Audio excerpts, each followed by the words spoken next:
अपराह्न काल के साथ मैं राजेश यादव सर्वप्रथम माँ शारदे को नमन करता हूँ। इस विशिष्ट मंच को प्रणाम करता हूँ। आप सभी लोगों की उपस्थिति को कोटि कोटि धन्यवाद देता हूँ, जो आप लोग अपने तमाम व्यस्त कार्यक्रमों को विराम देते हुए आज यहाँ पर पधारे हुए हैं और यहाँ पर अपनी उपस्थिति दर्ज कराकर आप लोग एक सच्चे राष्ट्र प्रेमी, राष्ट्रभक्त होने का प्रत्यक्ष उदाहरण प्रस्तुत किए हैं। आगे कुछ कहूँ उससे पूर्व मैं सर्वप्रथम अपनी जन्मभूमि, कर्मभूमि, महर्षि दुर्वासा ऋषि की तपोभूमि, खुरासों की पावन धरा की पवित्र माटी की तरफ से आप सभी लोगों का यहाँ पर हार्दिक स्वागत, नंदन बंदन अभिनंदन करता हूँ। साथ ही साथ आभार व्यक्त करता हूँ जो आप लोग इस कार्यक्रम में सम्मिलित होकर हमारे छोटे भाई माननीय श्री राजकुमार यादव जी के संस्थान में चार चाँद लगाने का काम किए हैं।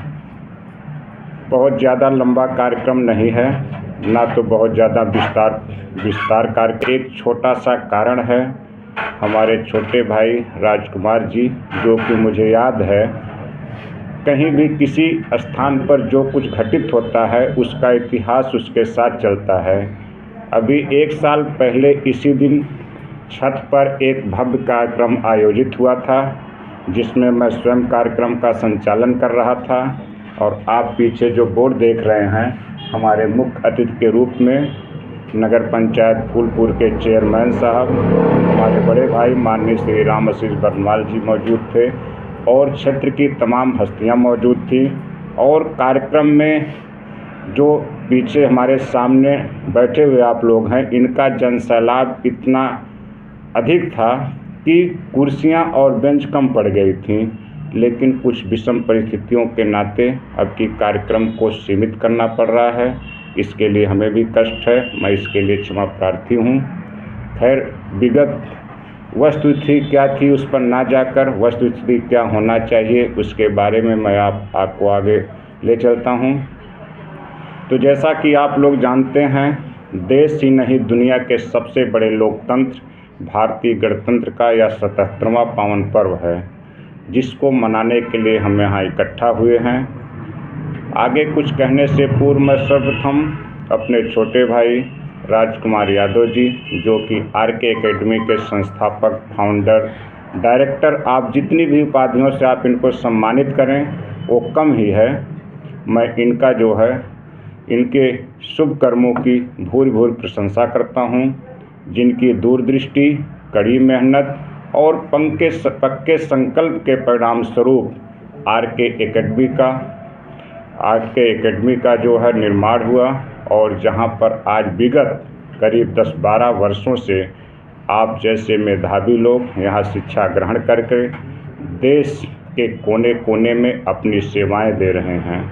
मैं इसके लिए आपको बहुत बहुत धन्यवाद देता हूँ, जो कि आप कोई भी काम कर सकते थे, आपके अंदर इतनी प्रतिभा थी, इतना टैलेंट था, लेकिन आपने शिक्षा देने का काम किया है। शिक्षा देना, एक शिक्षण संस्थान खोलना समझिए 100 जेल खानों को बंद करने के समान होता है। तो आपने RK एकेडमी नामक संस्थान खोल करके कोई स्विच ऑन करता है, कोई स्विच ऑफ करता है, कोई कनेक्शन देने का काम करता है। आपने शिक्षण संस्थान खोल करके एक दीपक से हजारों दीपक जलाने का काम युगों युगांतर तक के लिए किए हैं। इसके लिए आपको मैं विशेष रूप से धन्यवाद देता हूं। और इस मंचासीन लोगों का, जो कि हमारे साथ अभी पहला जो है अपनी मुलाकात है, आप सभी लोगों का हार्दिक स्वागत का अभिनंदन करता हूं। अपने सामने बैठे नवीन भारत के युवा होनहार नेताओं, आप सभी लोगों की उपस्थिति को धन्यवाद देता हूं। नेता कहने पर कोई बुरा मत मानिएगा, राजनीति एक युग धर्म है, यहीं से हमारी भारत माता का मार्ग प्रशस्त होता है विश्व गुरु बनने का, विश्व के सिंहासन पर बैठने का। अगर आप लोगों के हाथ उठ गए तो भारत माँ को विश्व सिंहासन पर बैठने के में कोई ज़्यादा समय नहीं लगेगा, क्योंकि मंच पर खड़े व्यक्ति, मंच पर बैठे व्यक्ति से बहुत ज़्यादा उम्मीद मत रखिएगा। आप लोग सबसे बड़ी उम्मीद हैं, भारत के राष्ट्र की धरोहर हैं। अब मैं मुख्य विषय पर आप लोगों का ध्यान आकृष्ट करना चाहता हूं। अब जो है इस कार्यक्रम का मैं स्वयं संचालन के रूप में संचालन कर रहा हूं। हमारे इस कार्यक्रम की अध्यक्षता कर रहे हैं RK एकेडमी के प्रबंधक माननीय राजकुमार यादव जी, और हमारे जो है मित्रगण आप इस कार्यक्रम में अपनी उपस्थिति दर्ज कराए हैं। तो इस क्रम में मैं अब बताने चल रहा हूं कि आज से करीब 77 वर्ष पूर्व हमारा कोई शासन चलाने का कोई विधान नहीं था। संविधान की परिभाषा ही होती है वह लिखित दस्तावेज, जिसकी सहायता से किसी राज्य की व्यवस्था संचालित होती है, उसे संविधान कहते हैं। तो हमारा लिखित दस्तावेज संविधान के रूप में हमारे सिंबल ऑफ नॉलेज बाबा साहब भीमराव अंबेडकर जो द्वारा संपादित संविधान 26 जनवरी 1950 को लागू हुआ। तभी से हम लोग प्रत्येक वर्ष जो है 26 जनवरी को गणतंत्र दिवस के रूप में मनाते हैं। आज हम उसी कड़ी में यहाँ इकट्ठा हुए हैं और उस पर्व को मनाने के लिए इकट्ठा हुए हैं। तो इस क्रम में मैं आप लोगों का ध्यान मुख्य विषय पर ले चलता हूँ। आज से करीब 77 वर्ष पूर्व तो भारत का संविधान लागू हुआ। उसके 3 वर्ष पूर्व भारत को आज़ादी मिली। बहुत अच्छी बात है। आज़ादी की लड़ाई लड़ी गई। हमारे पूर्वज लड़े, आपके पूर्वज लड़े, देश के कोने कोने से लोग लड़े। आज़ादी मिली। मुझे जो है कोई उतना आश्चर्य इस बात पर नहीं होता है, लेकिन आज़ादी मिली उसके पहले हम लोग गुलाम थे। मुझे तो आश्चर्य इस बात पर होता है कि भारतीय सभ्यता जो कि विश्व की पुरानी सभ्यताओं में से एक है, जैसा कि हिस्ट्री के स्टूडेंट्स यहाँ पर होंगे, जनरल नॉलेज में आपको सर जी पढ़ाए होंगे, इतिहास में पढ़ाया जाता है कि भारतीय सभ्यता विश्व की पुरानी सभ्यताओं में से एक है, जिसमें साहित्य, कला, दर्शन, विज्ञान, गणित आदि सभी चीज़ों का चतुर्दिक विकास हुआ है। फिर भी इतना बड़ा वैभव, इतना बड़ा साम्राज्य, इतनी धनी विरासतों के मालिक हम होते हुए हम गुलाम क्यों हुए? सवाल तो इस बात का उठता है। मुझे आश्चर्य तो इस बात पर होता है। जैसा कि मैं स्वयं एक शिक्षक हूँ और अन्य लोगों से, शिक्षकों से या कुछ लोगों से मैं इस बारे में पूछता हूँ। ये प्रश्न मुझे बार बार आतंकित करता है कि इतना बड़ा साम्राज्य, इतना बड़ा सिस्टम हमारे पास होते हुए हम क्यों गुलाम हुए? तो तमाम विश्लेषणों के बाद मैं इस निष्कर्ष पर पहुँचता हूँ कि भारतीय शासन व्यवस्था का भार ही उनके कंधों पर पड़ा जिनके कंधे उस योग्य न थे। तो मैं इसीलिए अभी आपको बताया कि आजकल जो एक नेतागिरी शब्द है, अभी नेता मैं कह दिया तो वो कुछ लोग जैसे उस पर थोड़ा सा प्रतिक्रिया अपनी देने लगे। तो नेतागिरी शब्द जो है यही मुझे आतंकित करता है कि कुछ तुच्छ मानसिकता प्रस्त नेताओं के कुकृत्यों ने हमें इतना मजबूर कर दिया है कि मुझे मजबूर होकर कहना पड़ता है, नदी के घाट पर भी यदि सियासी लोग बस जाते, ये प्यासे होंठ पानी की एक एक बूंदों को तरस जाते। गलीमत है कि मौसम पर सियासत चल नहीं सकती, गलीमत है कि मौसम पर हुकूमत चल नहीं सकती, नहीं तो सारे बादल उनके खेतों में बरस जाते, नहीं तो सारे बादल उनके खेतों में बरस जाते। मैं बता रहा हूँ, आज जो है आप अनुभव किए होंगे। मैं आपको यहाँ एक संदेश ये भी दे देना चाहता हूँ कि आप लोग जो है मेरी शुभकामनाएं हैं। आप हमारे छोटे भाई राजकुमार यादव जी का शिक्षण संस्थान, जो कि फूलपुर में ही नहीं एक पूरे क्षेत्र में अपनी एक चमक बना चुका है, आप अच्छे शिक्षण संस्थान में प्रवेश लिए हैं, आप अच्छी जगह शिक्षा ग्रहण कर रहे हैं, आप राजकुमार जी, एक ज्ञान के समुद्र इनको समझिए, ये कोई मामूली चीज़ नहीं है। रह गई बात परिस्थितियों की, परिस्थितियाँ कुछ विपरीत रहीं, नहीं तो आज शायद हम लोगों के बीच ये नहीं रहते यहाँ। हम लोगों का सौभाग्य है, इनका जो है दुर्भाग्य कहिए, हम लोगों का सौभाग्य कहिए कि हम लोगों के सामने मिले हैं, नहीं तो आज जिनकी पोस्टिंग कहीं देश के किसी बड़े पद पर होती तो हम लोग कहाँ मिल पाते। तो आप ऐसे महान व्यक्तित्व से जुड़े हैं तो मेरी शुभकामनाएं हैं। आप जो है इनकी संस्थान में प्रवेश किए हैं तो आप जो है, आप मेरी शुभकामनाएं हैं। आप देश ही नहीं दुनिया के उच्चतम पदों पर सुशोभित हों, ये मेरी शुभकामनाएं हैं। लेकिन मेरा एक जो है संदेश आपको याद रखना होगा, और ये बात हमेशा याद रखिएगा कि ये बात राजेश यादव ने 26 जनवरी 2026 है भी, इस मुख्य कड़ी को याद रखिएगा कि राजेश यादव जी ने बताया है कि आप देश ही नहीं दुनिया के किसी शीर्ष पद पर आपका चयन हो, लेकिन इस बात को गांठ बांध लीजिएगा कि आप किसी भी पद पर कभी किसी कार्य के लिए घूस नहीं लेंगे। क्योंकि मेरी एक थियरी है, मैं कोई श्रृंगार का वक्ता नहीं हूँ, मैं ना कोई हास्य का वक्ता हूँ, ना मैं कोई ओज का वक्ता हूँ, मैं रोज का वक्ता हूँ। मैं जो परिस्थितियों में देखता हूँ, सुनता हूँ, समझता हूँ, गुनता हूँ, वही मैं बोलता हूँ। तो मैं परिस्थितियों को देख रहा हूँ, जिधर भी जाता हूँ वीरान नज़र आता है। भ्रष्टाचार घुसखोरी में लिप्त हर इंसान नज़र आता है। न जाने कैसा वक्त है कि दिन के उजाले में भी नहीं इंसान को इंसान नज़र आता है। इसी कड़ी में मैं आपको कहता हूँ, मेरी शुभकामनाएं हैं। आप एक ज्ञान के महासागर से जल लेने आए हैं, और ज्ञान के महासागर से जितना जल आप ले लेंगे उतना कम ही रहेगा।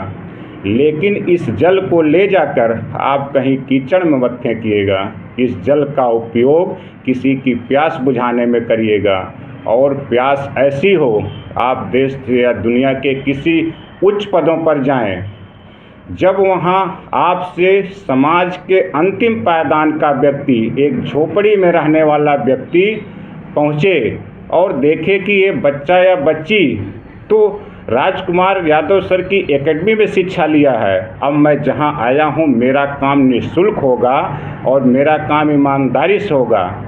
तो जिस दिन समाज के निचले पायदान के व्यक्ति को ये आभास हो जाएगा कि अब मैं जहाँ आया हूँ मेरा काम, यहाँ मुझे न्याय मिलेगा और वो न्याय मुझे निःशुल्क मिलेगा, उस दिन समझिएगा कि आपकी शिक्षा की सार्थकता पूरी हो जाएगी। और हमारे छोटे भाई राजकुमार यादव जी जो कठिन साधना के बीच विषम परिस्थितियों में आपको शिक्षा देने का काम कर रहे हैं, उनकी जो है आपकी शिक्षा की सार्थकता पूरी होगी और आपकी साधना पूरी हो जाएगी। नहीं तो आप तो बहुत से शिक्षित लोगों को देखे होंगे, हम भी देखे हैं, मैं देख रहा हूँ 10 रुपये के लिए कुछ लोग जो है 1 किलोमीटर आपके पीछे पीछे चल जाएंगे कि उनको चार्ज चाहिए। और मुझे समझ में नहीं आता, जैसे मुझे आतंकित बार बार ये प्रश्न करता है कि आप किसी अधिकारी कर्मचारी के यहाँ जाइए, जब वो कहता है कुछ खर्चा बर्चा दीजिए, तो मुझे समझ में नहीं आता है कि उसकी जो पेमेंट सैलरी है वो पता नहीं किस काम के लिए दी जाती है। यही चीज़ें मुझे बार बार आतंकित करती हैं कि जो सैलरी, अभी आप किसी विभाग में जाएंगे वहाँ कुछ काम करवाएंगे, कहेंगे कि खर्चा बर्चा का एक प्रचलन चल गया है, और समझ में नहीं आता है कि जो सैलरी मिलती है उनसे कोई पूछने वाला नहीं है कि ये सैलरी किसके लिए भैया है जो खर्चा बर्चा आप मांग रहे हैं। तो मेरी आपसे यही उम्मीद रहेगी, आपको मैं एक संदेश दूंगा कि आप एकदम आप यहाँ से संकल्प लेकर जाइएगा, मैं किसी पद पर आसीन हूँ, मैं कभी भी किसी भी के प्रति अन्याय ना करूँगा, ना तो एक पैसा कहीं घुस लूँगा, अपनी ईमानदारी से अपना काम करूँगा। तो मैं, आप हमारे बड़े श्रेष्ठ जन बैठे हुए हैं पीछे, मैं नाम नहीं जानता और ना अभी कुछ सिस्टम बताया गया कि नाम जानना भी नहीं है। और हमारे अनुज बैठे हुए राजकुमार यादव जी, मैं आप लोगों की गरिमामयी उपस्थिति में कृतज्ञता बोध के साथ कह सकता हूं कि जिस दिन आपके एक कदम सार्थक दिशा में उठ गए तो नारेबाजी से भारत विश्व गुरु नहीं बन सकता, और भाषण से, जैसे मेरे यहाँ भाषण देने से विश्व गुरु भारत नहीं बन सकता, या किसी के आपके इस शुभ कर्मों से भारत विश्व गुरु बन सकता है। आज जो है पूरे देश, दुनिया को चलाने वाले भारतीय, माइक्रोसॉफ्ट चलाने वाले भारतीय, दुनिया के शीर्ष उच्चतम पदों पर राज करने वाले भारतीय, हम अपना देश नहीं चला पाए। हम आज भी अपना देश नहीं चला पाए। हम आज भी एक दूसरे के अधीन रहते हैं। आज़ादी क्या आई? आज़ादी आई। आज़ादी कैसी आज़ादी कि आप कुछ कर दें आपको आज़ादी है, आप कहीं कुछ करें आज़ादी। आज़ादी का मतलब ये थोड़ा न है। आज़ादी सच्चों में अर्थों में ये मानी जाएगी जब किसी माँ बाप को, किसी पेरेंट्स को ये लगे 12 बजे रात को उसकी बेटी कहीं काम से जाए, ये लगे कि मैं जो है आज़ाद भारत तो हूँ, मेरी बेटी जा रही है, तो वो जो है एकदम बिना निसंकोच, बिना किसी डर के सुरक्षित। और साथ ही साथ जिस दिन ये लोगों को एहसास हो गया कि जो है समाज के निचले पायदान के व्यक्ति को एहसास हो गया कि मैं कहीं भी जाऊंगा, देश आज़ाद है और मुझे अपना हक अधिकार निःशुल्क प्राप्त करने की आज़ादी है, और उसको लग गया कि मैं जहां जाऊंगा मुझे न्याय मिलेगा और वो न्याय निःशुल्क मिलेगा, तब सच्चे अर्थों में आज़ादी है। और आज़ादी सिर्फ नारा लगाने से, सिर्फ भाषणबाजी से आज़ादी थोड़ा न मिलती है। आज़ादी का सच्चे अर्थों में यही है कि आप न्याय निःशुल्क प्राप्त करें, तब आज़ादी आपको मिलेगी। मैं चाहता हूं कि आधुनिकता के वेश में, आज़ादी के परिवेश में अंग्रेज़ों ने जो हम पर गुलामी थोपी, वो गुलामी से हम आज भी मानसिक रूप से बदल नहीं पाए। आज़ादी के पहले जो है, एक जो है टी.बी. मैकाले, थॉमस बेविंग मैकाले जो है एक यात्री था, वो भारत में आया था और उसने यहाँ पूर्व पश्चिम, दक्षिण पश्चिम सब घूमा, और घूमकर जाकर इंग्लैंड की पार्लियामेंट में उसने एक व्याख्यान दिया था। 2 फरवरी 1835 को इंग्लैंड की पार्लियामेंट में वो एक व्याख्यान दिया था। उसके कुछ अंश हैं, मैं आपको बताता हूँ। टी.बी. मैकाले वहाँ कहता है इंग्लैंड की पार्लियामेंट में, I have travelled length and breadth of this country India, but I have never seen such a beggar and thieves in this country India. I have never seen a lock on the door of Indian house. I have not seen unemployed youth in this country India. अंतिम पंक्ति जो कहता है महत्वपूर्ण, I have seen high moral values in this country India, जो महत्वपूर्ण पंक्ति है, वो कहता है I have travelled length and breadth in this country India. कहने का मतलब जो है, मैंने भारत के चारों दिशाओं में ट्रेवल, यात्रा किया, घूमा टहला, but I have never seen such A bagger and thieves in this country India. लेकिन मैंने जो है कभी भी ना तो एक भिखारी देखा, ना तो एक चोर देखा। और भिखारी और चोर रहेंगे कैसे जो है, जब सब अपने अपने काम में व्यस्त हैं, सब अपने अपने काम में मस्त हैं, तो रहेंगे कैसे। और जो मुख्य बात कहता है, I have not seen A lock on the door of Indian house, मैंने भारतीय घरों में कोई ताला कभी नहीं देखा। ताला क्यों लगेगा, जब चोरी नहीं होगी तो ताले की ज़रूरत ही क्या है। और जो सबसे मेन बात कहता है, I have seen high moral values in this country India, जो मैंने मुख्य बात देखा तो वो जो है क्या है कि भारतीयों का नैतिक स्तर इतना ऊंचा है, भारतीयों का नैतिक स्तर इतना ऊंचा है कि हम उनको कभी गुलाम बना ही नहीं सकते। जब इतनी सारी चीज़ें हैं तो अंग्रेज़ भड़क गए, उनके अंग्रेज़ जो है समझने लगे कि अब तो भारतीयों को कैसे गुलाम बनाया जाए। तो वहाँ पर एक उनके नेताओं में विचार विमर्श हुआ। उस विचार विमर्श को मैं बता रहा हूँ, उनके यहाँ यही विचार विमर्श हुआ कि भारतीयों की सब चीज़ें बहुत अच्छी है, लेकिन अब उस चीज़ को हमको कमतरी का भाव आंकना है कि भारत की ये चीज़ें गड़बड़ है, भारत की ये चीज़ें गड़बड़ है। तो जब उसके अंदर कमतरी आएगी तो वो जो है हमारी चीज़ों की तरफ आकर्षित होंगे। जब मानसिक रूप से वो गुलाम होंगे, शारीरिक रूप से इंडियन होंगे, तब उनको आसानी से गुलाम बनाया जा सकता है। इसीलिए उन्होंने जो है सारी व्यवस्था जो है इंग्लिश थोपी, जैसे Indian English education, English culture, और हम अपनी भारत के लोग अपनी मूल चीज़ें जो कि हमारी दुनिया में सबसे नामवर चीज़ें रही, हम उसको भूल करके हम लोग जो है पाश्चात्य देशों की तरफ दौड़े। एक मामूली सा एग्जाम्पल देखिए, पहले के सर जी आपको पता होगा कुछ समय पहले एक ड्रेस आया था बैगी, पैंट शर्ट लोग कहते थे बैगी सिलवाना है। बैगी का मतलब जानते हैं क्या होता है? बैगी का मतलब जानते हैं क्या होता है? कोई बताए? जीन्स। बैगी जीन्स तो जीन्स होता है बैगी जैसे। तो मैं भी बचपन में था, मैं 7-8 में पढ़ता था, तो मुझे भी एक घर पे हुआ कि बैगी सिलवाया जाए, तो बैगी। अच्छा, अब समझ में आया कि बैगी क्या चीज़ होता है। बैगी मतलब baggy who looks like a bagger, जो भिखारी की तरह दिखे। अंग्रेज़ों के यहाँ जो है जो भिखारी ढीला ढाला कपड़ा पहनते थे, अब उसके फैशन को हम लोग, उसके भिखारी के फैशन को हम लोग यहाँ प्रोफेशनल फैशन बना लिए थे। Baggy who looks like a bagger, जो भिखारी की तरह दिखे, वो बैगी। मतलब उनकी डस्ट चीज़ें, उनकी वेस्ट चीज़ें को हमने फैशन मान लिया। अभी जो है टीवी पर आकर कोई एक्टर, मुंबई का कोई एक्टर जो है आके कह दीजिए जो है कि पिता को अगर 2 थप्पड़ मार देंगे तो आप दूसरे दिन वैज्ञानिक बन जाएंगे, तो दूसरे दिन कितने संतान है कि 2 थप्पड़ 20 थप्पड़ मार के और बन जाएंगे। तो नकल, तो यही चीज़ हमको करना क्या है, आपको जहाँ रक्त सिराओं का जब ठहरे काला पानी पढ़ लेना। आपको पढ़ना क्या था? राजगुरु अशफाक भगत की अमर जवानी पढ़ लेना। भारत की नारी मत ढूंढो इन राखी सावंतों में, भारत की बेटी क्या है झांसी की रानी पढ़ लेना। जहाँ हमको झांसी की रानी पढ़ना था, अशफाक उल्ला खां पढ़ना था, भगत सिंह पढ़ना था, तहाँ हमने क्या पढ़ा? हमारे घर के लोग, हमारे बच्चे या हम लोग क्या पर रील बनाना पढ़ लिए।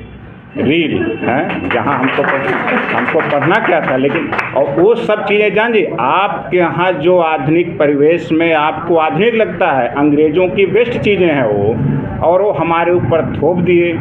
अब एक चीज़ से आप जानेंगे कि आपकी सभ्यता कितनी एडवांस थी। एक इंटरमीडिएट पे सर आप पढ़ाए होंगे बायोलॉजी में, डार्विन जो है विकासवाद का जनक माना जाता है। डार्विन की एक पुस्तक है origin of species by natural selection, प्राकृतिक वर्ण द्वारा जातियों का विकास। उस पुस्तक को प्रकाशित हुए अभी 165 साल हुआ है, 165 वर्ष वो पूर्व लिखी गई है। और उसने बता दिया उसमें कि मतलब जो है पहले जीव से, जल से जीव उत्पन्न हुए, फिर जो है उस पर जो है स्थल पर आए ओरंग ओटांग गोरिल्ला, मतलब एक जो है विकासवाद की सीढ़ी बता दिया। अब हम लोग जो 2000 वर्ष पहले ये चीज़ को बता दिए हैं, हमारे पुराणों में बताया गया ना, मत्स्य पुराण, हमारे यहाँ अवतार हो रहे हैं ना, मछली, मीन, कछुआ, वामन, फिर जो है ओरंग उटांग मतलब गोरिल्ला, मतलब ये सब विकास हुआ ना। हमारे पुराण 2000 साल पहले बता दिए कि विकासवाद ये है। हम उसको ना पढ़ करके हम 165 साल का एक लेखक की कहानी को पढ़ने और कहते हैं विकासवाद का जनक ये है। अब सोचिए आप कितने मानसिक रूप से गुलाम हैं। हमारा शास्त्र कहता है कि 2000 वर्ष पूर्व हमने इस चीज़ को खो दिया, और जो है 165 साल की पुस्तक लिखने वाले को हमने जनक मान लिया। अब समझ जाइए, उनके यहाँ पार्लियामेंट में तय हो गया था कि भारतीयों की चीज़ को कमतरी का भाव आके अपनी चीज़ को अच्छी बताइए, तभी हम गुलाम बना सकेंगे और हम लोग उनकी धारा के अनुकूल रहे। और अपनी चीज़ें, हमारी चीज़ों पर अमेरिका रिसर्च कर रहा है और हम पाश्चात्य चीज़ों पर दौड़े जा रहे हैं। ऐसी तमाम कहानियाँ हैं। अभी कुछ लोग कहते हैं कि ये जो है लोकतंत्र जो है ये पश्चिम के विचारकों ने हमें बताया है। मैं इसके पहले भी, यहाँ कुछ बच्चे नए होंगे या कुछ साथी अपने टीचर साथी नए होंगे, मैं इसके पहले भी नहीं है ना सब। हाँ, इसके पहले भी मैं आपके कार्यक्रम में बता चुका हूँ कि आज से 2000 वर्ष पूर्व महाराज दुष्यंत शिकार खेलने गए, महर्षि कण्व की बेटी पर मोहित हुए, गंधर्व विवाह किए, चले आए। जो है 7 महीने बाद माता गौतमी अपनी जो है बेटी को लेकर 3 बजे रात्रि को महाराज दुष्यंत के महल पर पहुंचती हैं और वहां बाहर बैठा जो गार्ड है, जो कमांडो, जो भी रक्षक है, उससे पूछती हैं ये महाराज दुष्यंत का महल है? वो गार्ड बताता है जी बताएं क्या दिक्कत है। माता गौतमी कहती हैं क्या मैं उनसे मिल सकती हूँ? तो एक पंक्ति आती है, अविश्वमोयम लोकतंत्रस्ते सर्वाधिकारा, this is to your continental constitutional right to meet your emperor any time. घंटा बजाइए, सोता हुआ दुष्यंत स्वयं चल कर आएगा। अब आप जितने लोग यहाँ बैठे हैं, एक कलेजे पे हाथ रख के बताइए कि उस समय का राजा, और राजा की मैं कहानी बता देता हूँ वो कौन से राजा होते थे। राज्याभिषेक संस्कार में लिखा है, पहले जब कोई राजा बनता था, राजकुमार राजा बनता था, तो उसका राज्याभिषेक संस्कार होता था। और राज्याभिषेक संस्कार में जो है 7 नदियों के पवित्र जल से उसका स्नान कराया जाता था। आसपास के जो है राजा उसको उपहार लेकर आते थे। राजमाता जो है गंगा जल चरणामृत से उसका जो है स्वागत करती थी, उसका स्नान होता था। और जब जो है उसका राज्याभिषेक संस्कार होना होता था तो राज पुरोहित होते थे राजा के, जो है वो जो है एक जो है सोने का दंड देकर राजा को कहते थे धर्म दंड सर्वदंडवशी, हे राजन इस पृथ्वी पर आप जो है सभी दंडों के अधिकारी, आप किसी को चाहे दंड दें, चाहे किसी की गर्दन उतार लें या उपहार दें, आपका सर्वदंड है। आप इस पृथ्वी पर ईश्वर के प्रतिनिधि हैं, ईश्वर के भेजे गए एक समझिए स्वरूप हैं। आप किसी को दंड दीजिए, किसी को उपहार दीजिए, ये आपका सर्वदंड है। जब जो है राजा जो है राजकुमार उस दंड को लेकर राज पुरोहित के जो है पैर छूता था तो एक मोर की पंख से मारकर जो है राज पुरोहित कहते थे धर्म दंडवशी, ये धर्म का दंड है जो तुम्हारे ऊपर भी लागू होता है। उस समय का राजा, जब राजा ईश्वर पर पृथ्वी पर ईश्वर का अवतार माना जाता था, उस समय का राजा एक आम औरत के उस समय कौन जाता था? गौतम ऋषि की पत्नी है, रात को कौन राजा को पता था कौन आया है? एक आम नागरिक के कहने पर, घंटा बजाने पर 3 बजे रात्रि को अपने महल से आकर मिलता है जो है कि कौन मेरे दरवाजे पर मुझसे मिलने आया है। तो क्या आप बताइए, जो है आज के दौर में एक प्रधान जी के यहाँ ही आ जाइए तो क्या 3 बजे रात्रि को आपसे मिल सकते हैं? ऐसा संभव है? तो बताइए तब का लोकतंत्र बढ़िया था कि अब का लोकतंत्र बढ़िया है?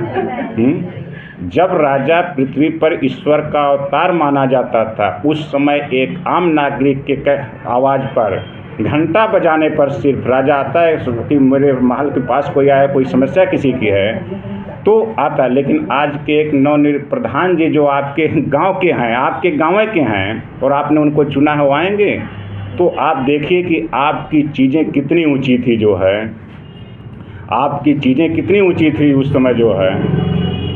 और कभी भी आज क्या है, आप कोई किसी पद पर समझ गया, चाहे वो ग्राम सभा हो, चाहे लोकसभा हो, चाहे राज्यसभा, विधानसभा, किसी पर, तो उस व्यवस्था का आका मान लेता है, जो कि ऐसा नहीं है। कोई भी हो, किसी पद पर हो, किसी राजनीतिक पद पर हो, चाहे प्रशासनिक पद पर हो, वो 140 करोड़ थोड़ा ना है, 1/140 करोड़ है, वो पूरा ये भारत थोड़ा ना है। हम एक अच्छे शिक्षक हो जाएं, आप एक अच्छे स्टूडेंट हो जाएं, आप एक अच्छे डॉक्टर हो जाएं, आप एक अच्छे वैज्ञानिक हो जाएं, आप एक अच्छे किसान हो जाएं, आप एक अच्छे सुरक्षाकर्मी हो जाएं, आपके हिस्से का भारत का निर्माण हो चुका। कोई ये नहीं कि हम पूरे भारत हैं, हम 1/140 करोड़ है, 140 करोड़ थोड़ी ना है।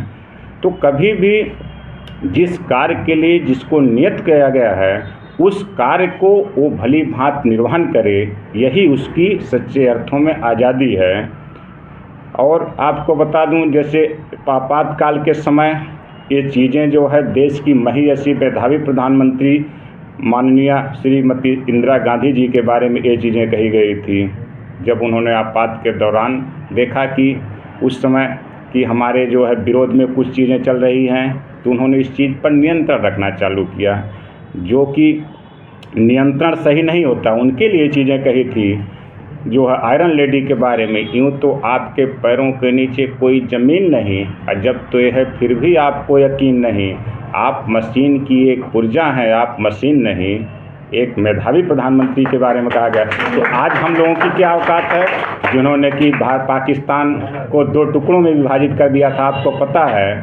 उन्हीं के समय में जो है भारत की सेना जो है 93,000 पाकिस्तानी सैनिकों को घुटने पर टेकने के लिए मजबूर किया है।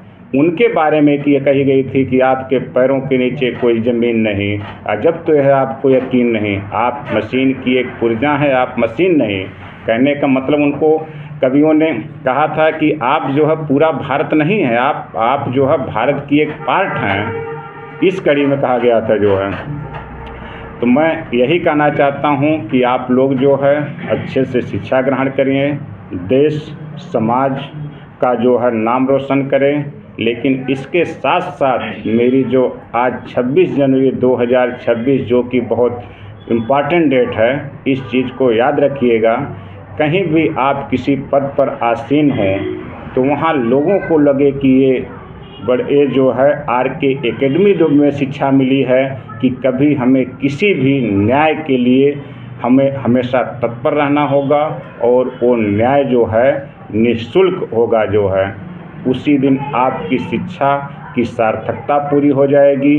और RK एकेडमी के प्रबंधक बड़े छोटे भाई राजकुमार यादव जी, जो कि विषम परिस्थितियों में आप लोगों के लिए साधना का काम कर रहे हैं, इनकी साधना भी पूरी हो जाएगी। काफ़ी समय हो गया है, अभी हम लोगों को एक जगह जाना भी है, राजकुमार जी के साथ ही जाना है। और जो एक प्रोग्राम हम लोग की बाड़ी को एक बार आप लोगों का पुनः हार्दिक स्वागत, नंदन बंदन अभिनंदन करते हुए विराम दूँ। जय हिंद। और इसी क्रम में आप